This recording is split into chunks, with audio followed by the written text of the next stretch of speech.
The invitation's edge. The cream-colored envelope arrived on a Tuesday, its elegant calligraphy a stark contrast to the bills and catalogs that typically filled Josephine Winter's mailbox. Her fingers trembled slightly as she recognized the handwriting.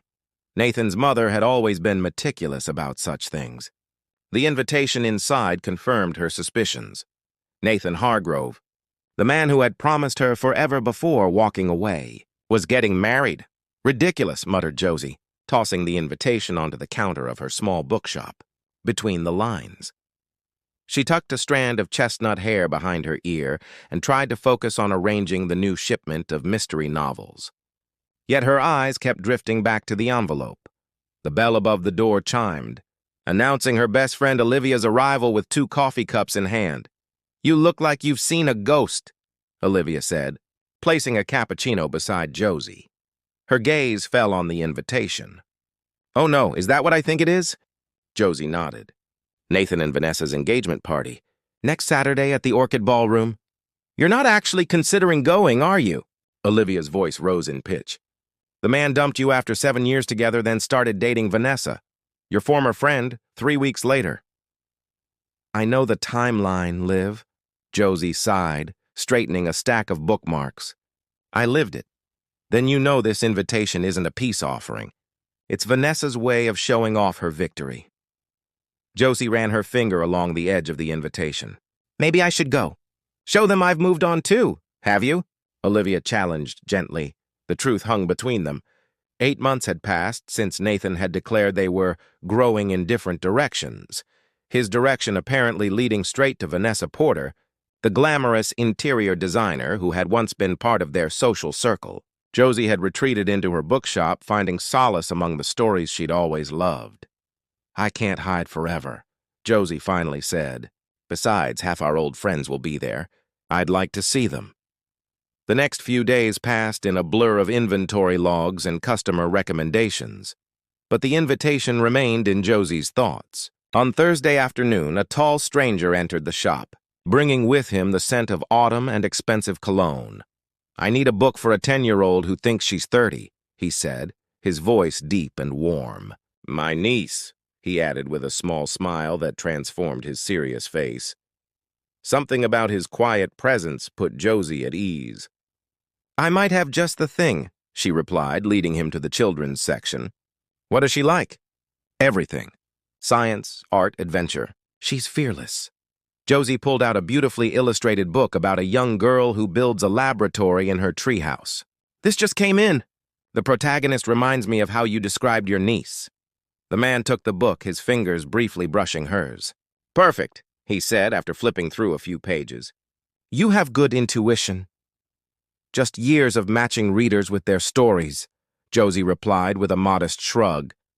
After he paid and left, Josie realized she hadn't caught his name. She doubted she'd see him again anyway. He wasn't from around here, judging by his tailored suit and the sleek car she glimpsed through the window. That night, staring at her reflection in her apartment mirror, Josie made her decision. She would attend Nathan's engagement party, not for revenge or closure, but to prove to herself that she could face her past without crumbling. She would go alone, hold her head high, and show them all that Josephine Winter's story was far from over. What she couldn't know was how completely her narrative was about to change. Paper hearts and whispers. The Orchid Ballroom glittered with chandeliers and champagne flutes when Josie arrived. She smoothed down her emerald silk dress, a splurge she'd justified as armor for the evening, and took a steadying breath before entering. The room was already filled with familiar faces, conversations hushing noticeably as she made her way inside. "Josie actually came," someone whispered loudly enough for her to hear. "Brave or masochistic?"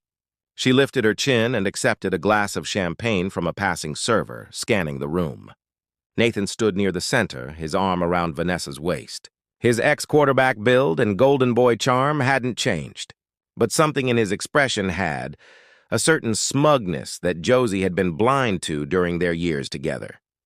Vanessa spotted her first, whispering to Nathan, whose head turned with theatrical slowness. His smile was practiced, victorious. They approached like royalty granting an audience. "Josephine," Vanessa purred, her sleek blonde hair cascading over bare shoulders. "How unexpected. I wasn't sure you'd come." "Yet you sent an invitation," Josie replied evenly. Nathan cleared his throat. "It's good to see you, Joss. The bookshop still keeping you busy?" The diminutive nickname felt like salt in a wound. "Thriving, actually." "Good, good," he nodded, his eyes already wandering past her. "Small businesses are so quaint." Vanessa's diamond engagement ring caught the light as she waved to someone across the room. "You should meet our friend Preston. He loves books and he's single." Her emphasis on the last word wasn't subtle. "Actually," Josie began, but they were already moving away. Mission accomplished. She stood alone, feeling every eye in the room on her. Jessica and Mark, once weekend brunch regulars with Josie and Nathan, offered tight smiles but no invitation to join their circle. Others were less restrained. "Didn't bring a date?" "Shocking," came a voice behind her. Vanessa's cousin Tiffany, never Josie's fan, stood with two other women. "Though I suppose bookshop owners don't meet many eligible men between dusty shelves." Josie took a sip of champagne to mask her response. "I came to celebrate Nathan and Vanessa." "Of course you did," Tiffany smirked. "Not to show everyone you're fine being left for someone more compatible with Nathan's ambitions." The words stung with their grain of truth. Nathan had always wanted more. More connections, more status, more than Josie's simple passion for literature and quiet evenings could provide. "If you'll excuse me," Josie murmured, moving toward the terrace doors, needing air and escape. She was halfway there when a server bumped into her, splashing champagne on her dress. The small commotion drew even more attention, laughter poorly disguised as concern. Cheeks burning, Josie dabbed at the stain with a cocktail napkin. "Allow me," came a familiar voice. She looked up into the face of the stranger from her bookshop. Up close, his eyes were a striking shade of gray, concerned rather than mocking. He offered a clean handkerchief. "Thank you," she managed, taking it. "Theodore Blackwood," he introduced himself. "Though most people call me Theo." Recognition flickered in Josie's mind. Theodore Blackwood, founder of Blackwood Technologies, the innovative firm that had revolutionized sustainable energy storage. The stranger from her shop wasn't just any customer. He was one of the country's most successful entrepreneurs. "Josephine Winters," she replied automatically. "We met at my bookshop. The perfect book for a precocious 10-year-old, he nodded. Audrey loved it, by the way. Before Josie could respond, Nathan appeared beside them, his attention suddenly recaptured. "Theo Blackwood," he exclaimed, extending his hand. "I didn't realize you were on our guest list." "I wasn't," Theo replied calmly, not taking the offered hand. Instead, he gently placed his palm against the small of Josie's back. "I'm Josephine's guest." The shock on Nathan's face was almost worth the entire evening of discomfort. Vanessa materialized at his side, her smile faltering as she assessed the situation. "You two know each other?" Nathan asked, looking between them. Theo's smile was enigmatic. "Does that surprise you?" "It's just—" Nathan stumbled over his words. "Just unexpected," Vanessa finished for him. "Josie didn't mention bringing someone." "Some things are better as surprises," Theo responded, his hand moving to take Josie's. She felt the warmth of his fingers against hers, steadying her. Josie found her voice. "Theo and I should mingle." "Congratulations again." As they walked away, Theo leaned closer. "Sorry for the presumption," he whispered. "You looked like you needed an ally." "I can leave if you'd prefer." In that moment, surrounded by whispers and watching the room recalibrate around Theo's unexpected presence, Josie made her second bold decision of the week. "Stay," she said simply. "Please." Quiet revelations. The night air carried the scent of jasmine as Josie and Theo stepped onto the terrace of the Orchid Ballroom, escaping the suddenly curious eyes of the party guests. The garden below was lit with soft string lights that reflected in the ornamental pond. "I think we've created quite the stir," Theo observed, his voice tinged with amusement. He leaned against the stone balustrade, loosening his tie slightly. "That's an understatement," Josie replied, still processing the events of the last 15 minutes. Nathan looked like he might swallow his tongue. "Always a satisfying reaction," Theo said with a small smile. "Though I should apologize properly for inserting myself into your evening." "It was presumptuous," Josie shook her head. "No, thank you, really, but I'm curious. Why did you do it?" "You barely know me." Theo's expression grew thoughtful as he gazed out at the garden. "When I walked in and saw you standing there, something about the scene felt familiar. The whispers, the sidelong glances. I've been the outsider enough times to recognize it." "I find that hard to believe," Josie said. "You're Theodore Blackwood." "Now I am," he acknowledged. "But I grew up Theodore Blake in a Rust Belt town where my mother worked 2 jobs and my clothes came from donation bins. The name change came later when I started the company. Less complicated for business." Josie studied him with new interest.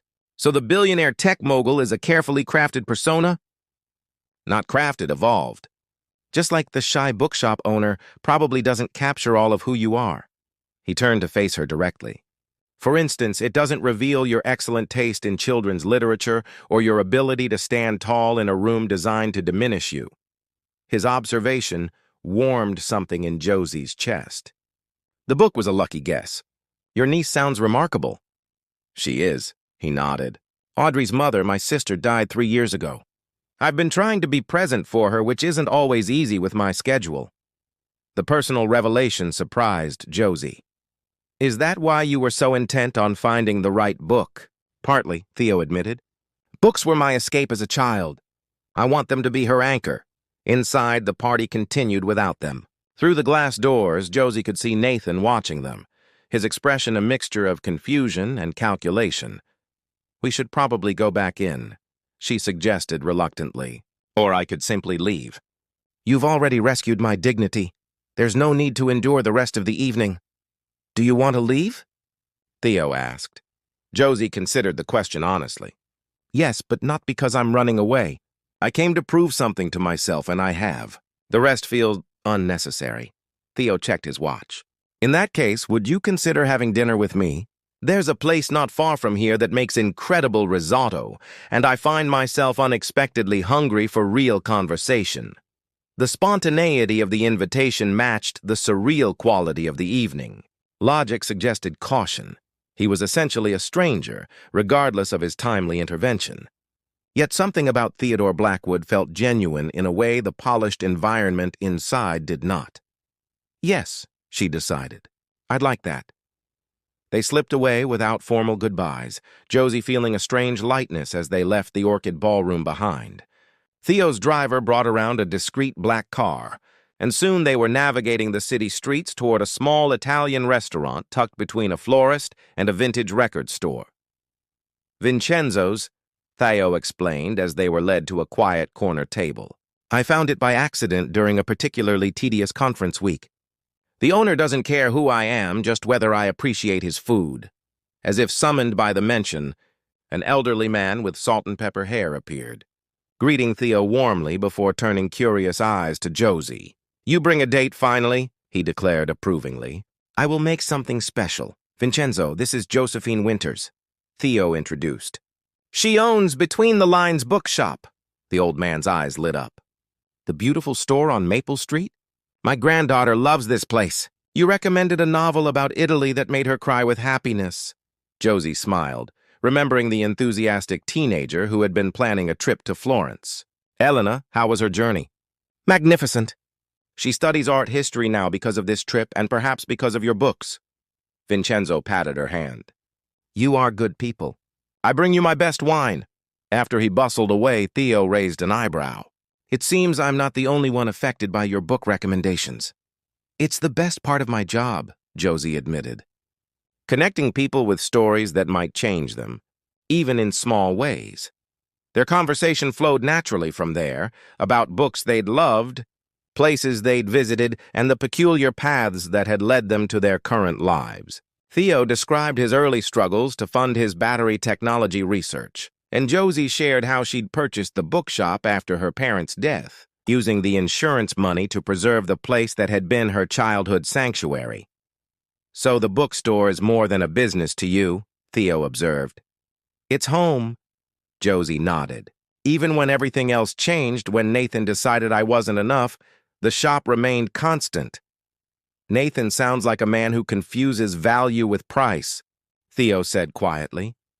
The simple statement captured what Josie had never been able to articulate about her failed relationship. As Vincenzo brought their risotto and wine, she found herself smiling, a genuine smile that reached her eyes for the first time that evening. To unexpected allies, she proposed, raising her glass. And to the stories we haven't read yet, Theo added, his eyes holding hers as their glasses clinked softly in the candlelight. Bridges of Trust 3. Weeks after the engagement party, Josie opened the shop to find a small package waiting on the doorstep. Inside was a first-edition copy of The Secret Garden with a simple note. For your collection. Dinner tonight? Tea. Their connection had deepened since that first dinner at Vincenzo's. Theo had returned to the bookshop the following day, ostensibly for another recommendation but ultimately staying until closing time, helping Josie reorganize the poetry section. Their subsequent dates had been refreshingly understated. Walks through the botanical gardens, coffee at hidden cafes, and conversations that stretched into the early hours. Josie ran her fingers over the book's embossed cover, smiling at Theo's thoughtfulness. He remembered her mentioning it was her childhood favorite, the one book missing from her rare editions collection. The shop bell jingled. "Morning, boss," called Damien, her assistant manager, carrying their usual coffee order. "Oh, something came for you?" "From Theo," she acknowledged, unable to keep the warmth from her voice. Damien wiggled his eyebrows. The billionaire boyfriend strikes again. "Have you seen this?" He placed his phone on the counter, showing a gossip site article. Tech titan Theodore Blackwood's bookish new romance. Josie's stomach dropped as she scrolled through photos of her and Theo leaving a restaurant, walking in the park and, most intrusively, sharing a kiss on her apartment doorstep. The article speculated about her humble background and questioned whether she was another distraction for notoriously private Blackwood. "This is," she began. "Inevitable," came Nathan's voice from the doorway. He looked immaculate in a designer suit, his smile sharp. "When you date someone like Blackwood, privacy becomes a luxury." Damien frowned. "We're not open for another 20 minutes. "I'm an old friend," Nathan replied smoothly, approaching the counter. "Just looking out for Josie's best interests." "By all means, come in," Josie said, her voice tight. "Damien, could you finish the inventory in the back?" Once they were alone, Nathan's smile dropped. "You've been avoiding my calls." "I wasn't aware you'd called. Vanessa and I wanted to invite you to dinner. Clear the air after the scene at our engagement party." Josie shelved a stack of books, keeping her hands busy. "There's no need." "There is," Nathan insisted. "Josie, do you know what you've gotten yourself into? Blackwood operates in a different world. People like us? People like us?" Josie interrupted. "There is no us anymore, Nathan. I still care about what happens to you," he pressed. "These billionaire types, they collect experiences. You're interesting to him now because you're authentic, unpolished. But eventually, you should go," Josie said quietly. "Your concern is noted but unnecessary." Nathan shook his head. "Has he told you about Claire Donovan? The architect he dated last year? Or Margot, the concert pianist before her? They weren't enough either in the end. The names landed like small stones, building doubt. Nathan had always been skilled at planting seeds of insecurity. "Goodbye." "Nathan," she said firmly, turning away. After he left, Josie found herself staring at the gossip article again, the stranger's comments below speculating about her motives and Theo's intentions. The euphoria of the past weeks faltered under this new scrutiny. When Theo called later, she let it go to voicemail. "You've been avoiding me," Theo said 3 days later, standing in her shop after closing time. Rain tapped against the windows, creating a cocoon of sound around them. "I've been busy," Josie replied, continuing to count the register. Theo placed a newspaper on the counter. "Did you see the retraction?" Josie glanced down at a small notice in the business section. Blackwood Technologies files privacy violation suit against tabloid site. You didn't have to do that. Yes, I did, Theo countered. Their photographer trespassed on private property. Josie finally looked up at him. Nathan came to see me. He mentioned some names, women you've dated. Understanding crossed Theo's face. Ah, the catalog of my failures. Were they? Failures? Theo leaned against the counter. Claire and I dated for 4 months. She ended things because she was offered a project in Singapore. Margot and I were briefly together during a charity concert series. We wanted different things. He paused. I haven't had many long relationships, but not because I discard people, Josie. Then why? She asked, needing to hear it. Because I've never prioritized connection over achievement, he admitted. Until recently. The honesty in his voice steadied her. This attention, the articles, the speculation, it's a lot to navigate. I know, Theo acknowledged. And it's unfair that you have to. If you want to step back— No, Josie interrupted, surprising herself with her certainty. I don't want to step back. I just need to understand what we're building here. Theo came around the counter, closing the distance between them. I don't know exactly, he said softly, but I want to find out. With you. He reached for her hand, and Josie remembered the moment at the engagement party when his touch had anchored her. Now it felt like permission, to trust, to risk, to believe that what was growing between them mattered more than outside opinions. Nathan said I wasn't enough for you, she confessed. Theo's expression hardened briefly. Nathan projects his own limitations onto others. His features softened as he looked at her. You've never been not enough, Josie. If anything, you're more than I expected to find when I walked into a bookshop looking for a children's novel. She smiled at that, letting the tension of the past days dissolve. The universe has strange plotting devices. Speaking of plots, Theo said, producing a small box from his pocket. This isn't what you might think, he added quickly. It's a key to my family's lake house. I thought we might go there this weekend, away from cameras and opinions. Just us, learning more about each other's stories. Josie took the box, feeling its weight, the invitation it represented. I'd like that, she replied, reaching up to touch his face. Very much. Pages unwritten, the lake house was nothing like Josie had imagined. Instead of a modern glass showcase, it was a rambling wooden structure with a wide porch and mismatched furniture. Clearly a place built for comfort rather than impression. As autumn painted the surrounding forest in amber and crimson, Josie found herself relaxing into a rhythm with Theo that felt both new and somehow familiar. They cooked together in the rustic kitchen, argued playfully over board games, and spent hours reading in companionable silence. On their final evening, they sat wrapped in blankets on the dock, watching stars reflect on the still water.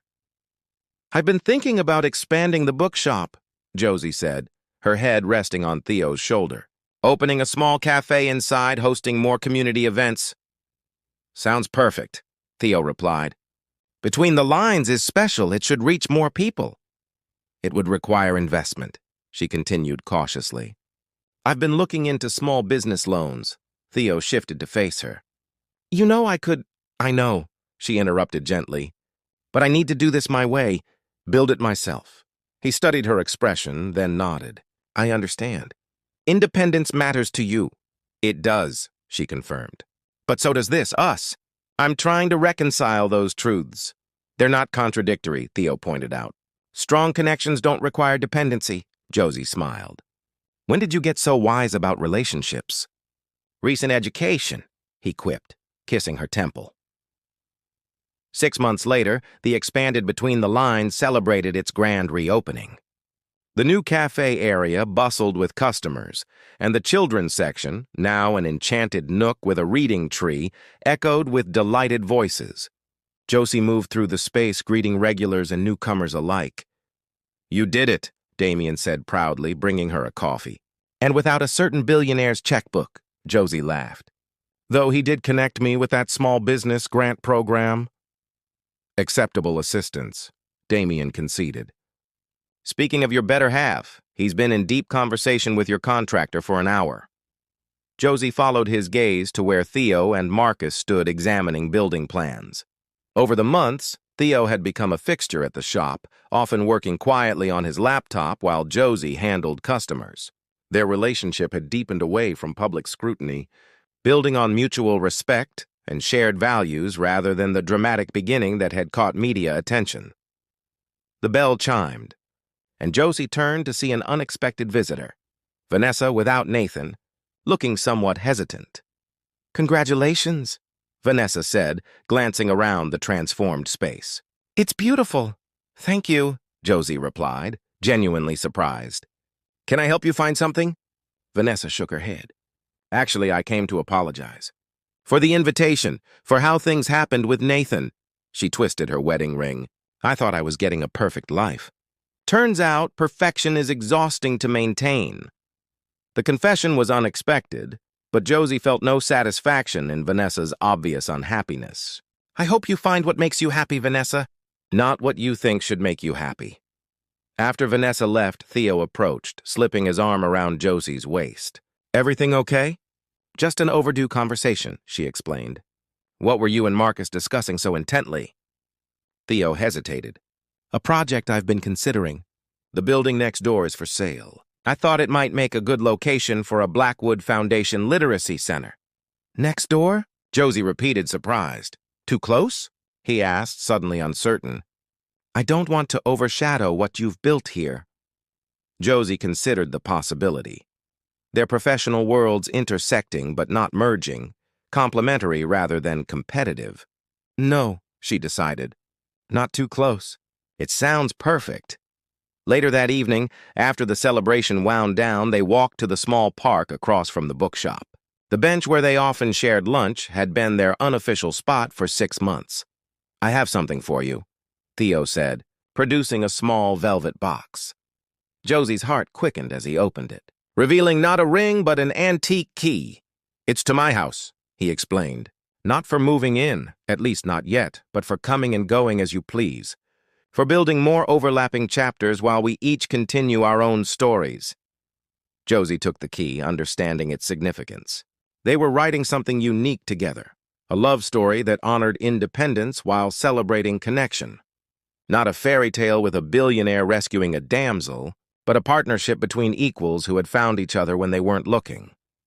"I love you," she said simply, the first time she'd spoken the words aloud. Theo's smile lit his eyes. "I love your strength," he replied. "Your passion for stories, your kindness to nieces, and your talent for finding perfect books. But mostly I just love you, Josephine Winters." As they walked home hand in hand, Josie reflected on the strange path that had led them here. What had begun as an attempt to save face at an engagement party had become the most authentic relationship she'd ever known, not because of wealth or status, but because they had recognized something essential in each other, a shared understanding that true value lies in how we treat one another, in the quiet moments of support, and in the courage to remain open despite past wounds.